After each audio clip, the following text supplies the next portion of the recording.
very pleased to have with us the CEO and founder of Twitchy.com, the founder of HotAir.com, and, of course, the woman behind MichelleMalkin.com, Michelle Malkin. Michelle, how are you tonight?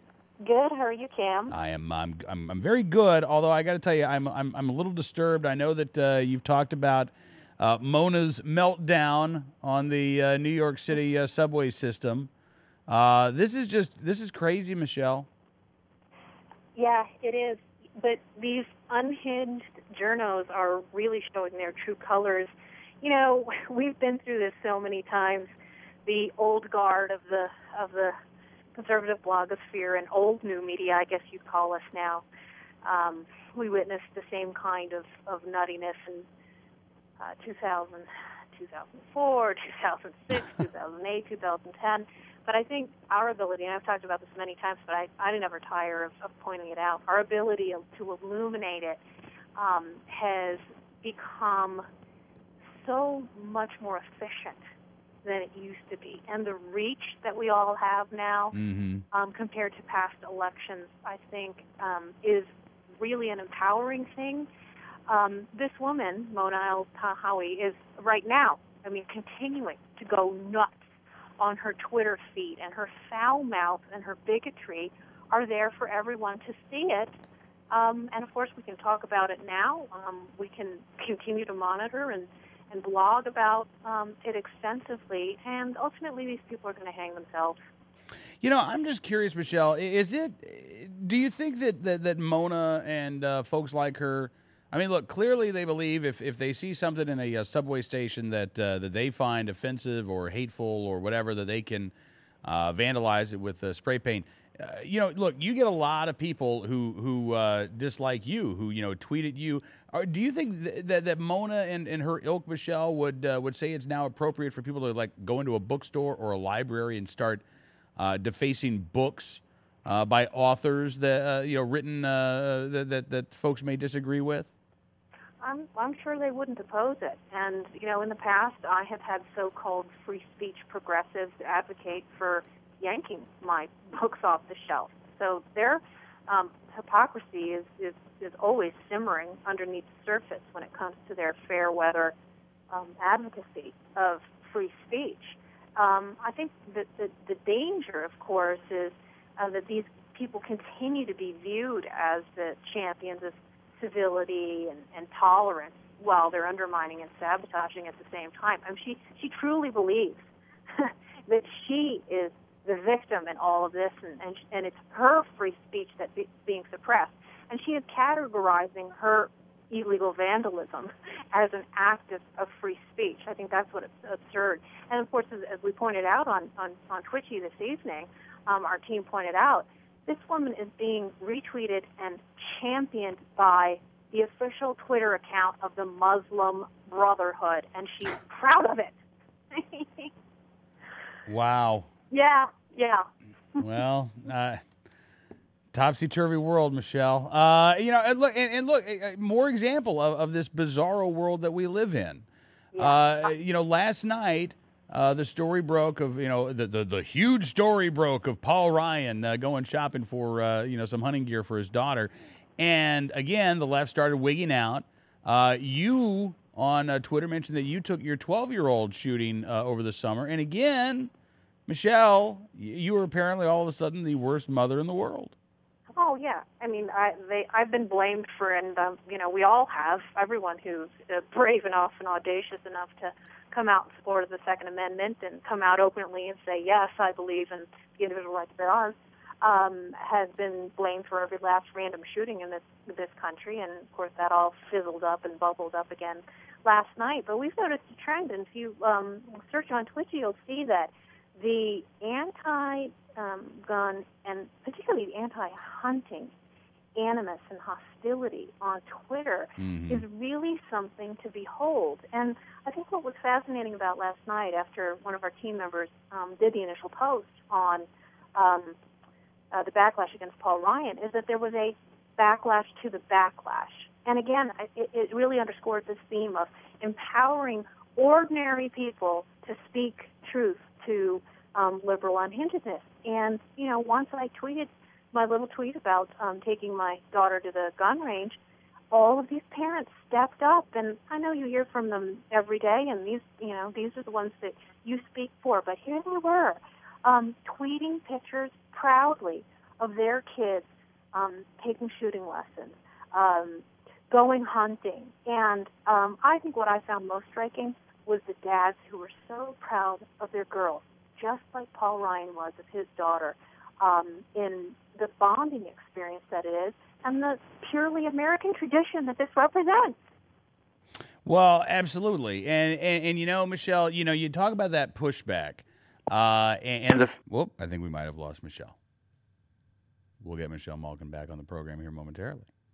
But, Michelle talked about the pushback, the parents who are hunters and sportsmen themselves who take their kids out on hunting trips or who take them to the range, who were proudly standing up to these, look, mean-spirited doesn't really cut it, vile, hateful, abusive individuals. It really was empowering to see. And Michelle, as you said, that pushback was immediate. It was, people, I think, are fed up of being told that, their way of life, their what we've considered to be, the average normal way of life is somehow now completely un-American. Yeah, that's right. And somehow something to be ashamed of. They were accusing all of these nuts last night, Paul Ryan, of child abuse. Yeah. For buying camo for his 10-year-old daughter. Give me a break. But, you never know what happens when you speak up. After, I had these wonderful exchanges with so many people across the country, we put together a second post of just, the gorgeous pictures of parents with their kids. And guess what? The Daily Mail of London, the London newspaper, picked up on it and reprinted many of the photos. And guess what? It didn't include, the kind of expected snark that you would expect from these liberal anti-gunner media outlets here in the U.S. I thought it was a wonderful display. I think it's fantastic, and I hope we see more of it. To that end, Michelle, look, obviously, we're surrounded by this craziness. We're sort of swimming in it these days. What advice do you have to people? What are the effective ways to sort of push back, and how do you step up? Well, I've been such an advocate of Twitter now for the last 4 years that I've been on it, and I think there really is a critical mass here, a tipping point in terms of grassroots conservative activists signing on, and it really is intergenerational.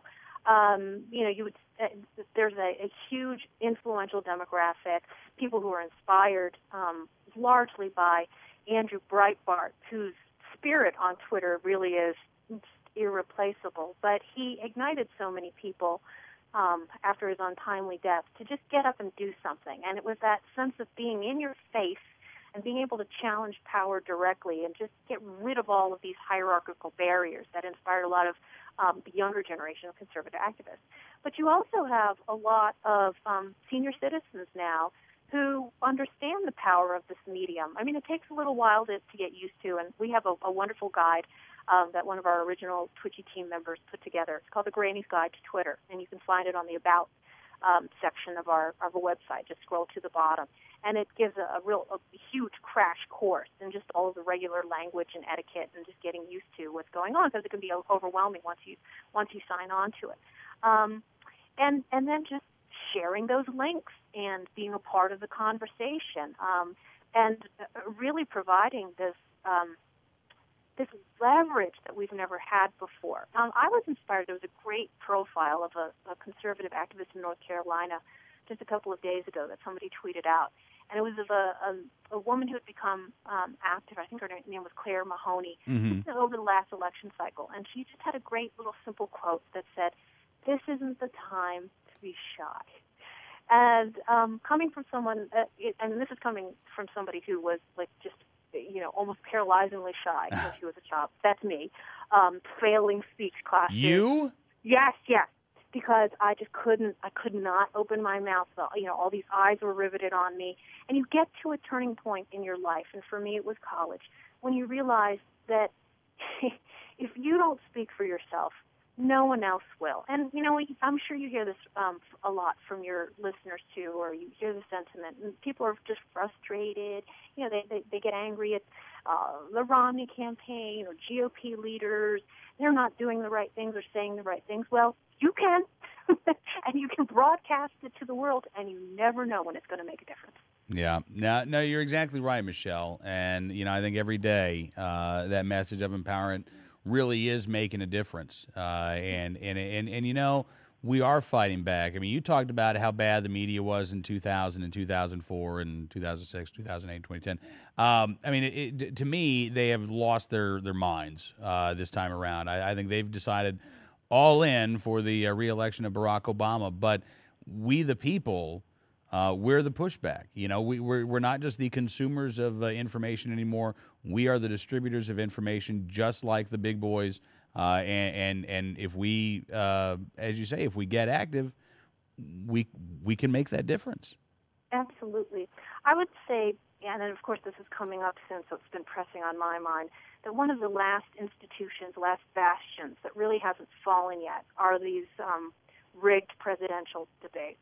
And when the commission announced a couple of months ago the makeup of who are the quote-unquote moderators are going to be, and of course they're anything but moderate, Jim Lehrer, these crusty old PBS barnacles who wear their ideology on their sleeve. And it's always been, this almost insurmountable rigged game for GOP candidates. And I think a lot of grassroots conservatives are rightly worried about whether Mitt Romney is up to the task on that, particularly when he seems to have this habit over and over again when he's interviewed by liberal media, like he was NBC Tonight, of just instinctively pandering when he doesn't need to. I mean, he was touting Romney care again tonight.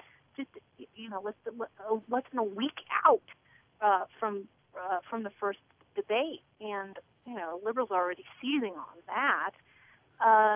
And he needs to not shy away from the things that are most appealing to conservatives in the base, and the things that I think, just counterintuitively, that is not conventional wisdom, that will be most appealing to that critical swath of independents. And I live in Colorado, which is one of the hugest battleground states here, and right.